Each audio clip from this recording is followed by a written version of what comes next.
안녕하세요. 연금톡톡 연금부자 양승정입니다. 여러분들이 궁금해하는 연금에 대한 모든 지식 연금톡톡에서 알려드리도록 하겠습니다. 오늘은 은퇴 후 가장 많이 걱정하는 두 가지, 금융소득 종합과세 그리고 건강보험료에 대해서 알아보도록 하겠습니다. 종합과세가 되면 세금 폭탄을 맞는다더라, 건보료가 몇십만 원씩 나온다더라, 많이 걱정되셨죠? 오늘 쉽고 자세하게 알려드리도록 하겠습니다. 시작에 앞서 구독과 좋아요 부탁드리겠습니다.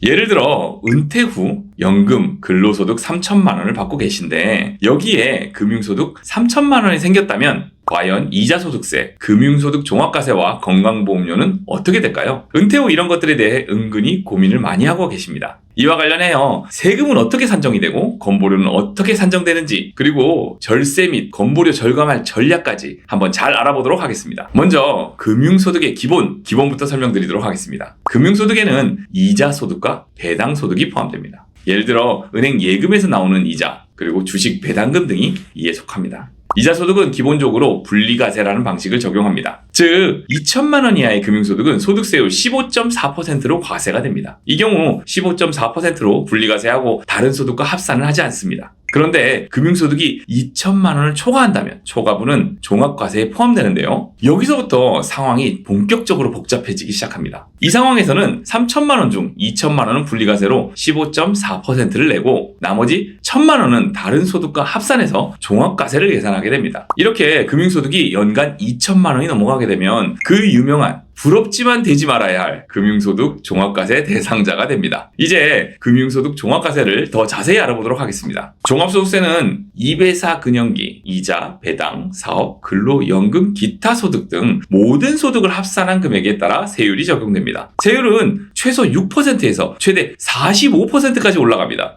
방금 전 사례에서는 연금소득 3천만 원과 금융소득 종합과세 대상 1천만 원을 더해서 4천만 원의 종합소득이 발생합니다. 만약 과세표준 4천만 원의 소득이 있다면 15%의 세율이 적용되게 됩니다. 그럼 세율을 통해서 계산을 해보면 금융소득 종합과세 대상 1천만 원 곱하기 세율 15% 150만 원의 추가 세금이 나옵니다. 지방소득세를 감안한다면 1.5% 15만 원을 감안한다면 165만 원이 됩니다. 과표 5천만 원 이하니까 세율 15% 플러스 1.5% 16.5%가 됩니다. 이미 금융소득에서 원천징수한 15.4%보다 1.1% 정도만 더 부담하면 됩니다. 만약 이때 종합과세로 넘겨서 다시 계산을 했더니 세율이 6%가 나올 수도 있습니다. 그렇다 해도 세금을 돌려받을 수는 없습니다. 즉 다른 소득이 많아서 15.4%보다 많은 세금이 나온다면 추가로 세금을 더 내겠지만 세율이 이미 원천징수한 15.4%보다 낮다고 해서 환급을 해주진 않는다는 겁니다. 간단하게 얘기하면 다른 소득과 금융소득 종합과세 대상 금액이 합산이 5천만 원을 넘지 않는다면 1.1% 정도만 더 부담할 수 있다, 이런 말입니다. 하지만 억대 연봉 정도 되는 사람이 금융소득 종합과세까지 됐다 그러면 세율 구간이 35%, 3.5% 포함하면 38.5%, 진짜 큰 타격을 입을 수 있습니다. 하지만 보통은 퇴직 후에 다른 소득이 많지 않다, 그렇다면 생각보다 무서운 존재까지는 아니다, 이렇게 이해하시면 될 것 같습니다. 하지만 금융소득 종합과세는 들어가면 안 됩니다. 일단 ISA 계좌 개설도 안 됩니다.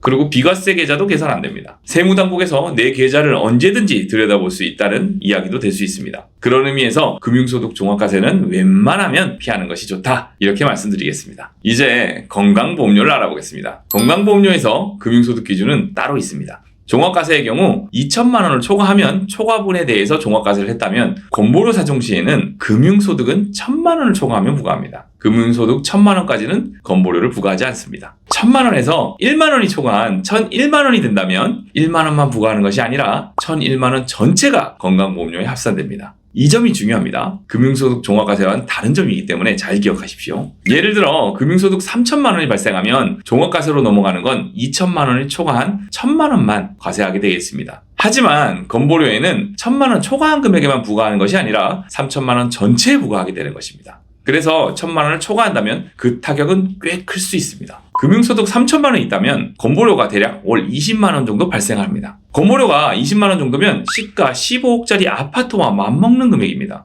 결국 잘 보면 종합과세보다 더 무서운 것이 바로 건보료라는 거 기억하시기 바랍니다. 지금까지 금융소득에 대한 세금과 건보료 계산법 알려드렸는데요. 마지막 절세와 건강보험료 절감 팁을 알려드리도록 하겠습니다. 잘 들어보십시오. 금융소득을 2천만 원 이하로 유지하는 것이 매우 중요합니다. 이자나 배당소득은 금액과 시간을 분산해서 하거나 비과세 금융상품을 활용하면 됩니다. 어렵게 생각하실 필요는 없습니다. 비과세 상품이나 연금계좌, ISA 계좌에 투자하시면 만사 오케이입니다. 자, 연금저축펀드와 IRP 계좌 그리고 ISA 계좌에 투자하시거나 비과세 연금보험에서는 어떤 수익이 나더라도 수익 규모가 아무리 커도 금융소득으로 잡히진 않습니다. 일반 계좌에서 이자나 배당 ETF에서 연간 3천만 원 이상의 수익이 난다면 이자나 배당 소득세로 462만 원을 떼게 될 것입니다. 그리고 2천만 원 초과한 1천만 원에 대해서는 금융소득 종합과세로 넘어가게 될 것입니다. 또 건강보험료는 어떨까요? 지역가입자라면 금융소득 3천만 원에 대해서 건보료 20만 원을 내야 됩니다. 금융소득 종합과세와 건보료에만 대략 702만 원, 연간 702만 원이 나가게 됩니다. 정말 진짜 고심해서 투자도 하고 운용도 잘 해가지고 연 3천만 원 벌었는데 세금과 건보료로 700만 원을 내야 된다니 대략 진짜 23% 정도 떼게 됩니다. 진짜 억울할 수밖에 없습니다. 그러니 ISA와 IRP 계좌 같은 절세 계좌를 잘 활용하시고 비과세 연금 같은 금융상품도 적극적으로 활용해서 자산 배분을 해야 되는 겁니다. 이런 상품들은 금융소득이 분리과세 처리되어서 건강보험료 부담을 줄일 수 있습니다. 가장 쉬우면서도 가장 효과적인 방법입니다. 오늘 금융소득 종합과세 대상이 될 때 세금과 건보료 부과 관련해서 자세히 알아봤는데요. 결국에는 절세 또는 비과세되는 상품들 그리고 계좌를 잘 활용해서 자산을 잘 분산해가지고 건보료, 세금을 잘 줄일 수 있기를 바라겠습니다. 연금 관련해서 문의가 있으시면 언제든 연금톡톡에 문의 주시기 바랍니다. 감사합니다. 본 광고는 생명보험 광고 심의 기준을 준수하였으며 유효기간은 심의일로부터 1년입니다.